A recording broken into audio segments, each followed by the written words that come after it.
আসসালামু আলাইকুম বন্ধুরা, আজকের ভিডিওতে আমি আপনাদেরকে তৈরি করে দেখাবো হলো খুবই সুস্বাদু ও পুষ্টিকর বাদাম ঘাটটা। এর জন্য আমরা সবার প্রথমে 250 গ্রাম চিনি কড়াইয়ে নিয়ে নিয়েছি। তাতে আমরা হাফ কাপ পরিমাণে পানি দিয়ে দেব। পানি দেওয়ার পর আমরা চিনিটাকে জাল দিতে থাকবো যতক্ষণ পর্যন্ত না এটা সোনালী রঙের হয়ে আসছে। চিনিটা জাল দিতে দিতে আমরা এতে দিয়ে দেবো সামান্য পরিমাণে লবণ দিয়ে এবার আমরা চিনিটাকে ক্যারামেল হওয়া পর্যন্ত জাল দিতে থাকবো।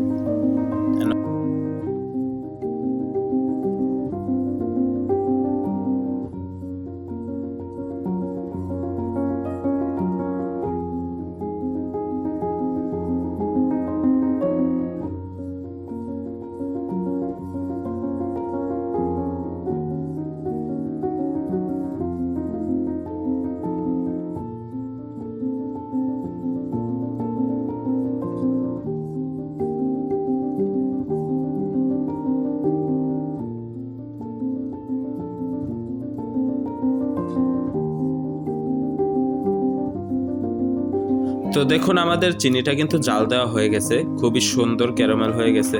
এবার আমরা এতে দিয়ে দেবো খাবার সোডা দেওয়ার আগে আমরা চুলাটাকে বন্ধ করে দেব, না হলে কিন্তু ক্যারামেলটা পুড়ে যেতে পারে। আর খাবার সোডা দিলে বাদাম ঘাটটা আর দাঁতে লাগবে না, খেতে কিন্তু খুবই সুস্বাদু হবে।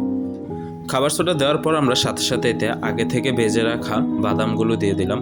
আমরা কিন্তু বাদামের লাল খোসাটা ছাড়াইনি, কারণ এই খোসাটাতে অনেক পুষ্টি থাকে। তারপর আমরা এটাকে রান্নাঘরের পরিষ্কার টাইলসের উপর ঢেলে দিলাম। আমরা টাইলসের উপরে আগে তেল মেখে নিয়েছি, না হলে কিন্তু বাদাম ঘাটটা উঠবে না। তারপর ঠান্ডা করে নেওয়ার পরেই তৈরি হয়ে গেল আমাদের সুস্বাদু বাদাম ঘাটটা। তো আশা করি আজকে ভিডিওটা আপনাদের কাছে ভালো লাগছে। ভালো লাগলে অবশ্যই একটি লাইক করে দিবেন এবং চ্যানেলটিকে সাবস্ক্রাইব করে দেবেন। ধন্যবাদ।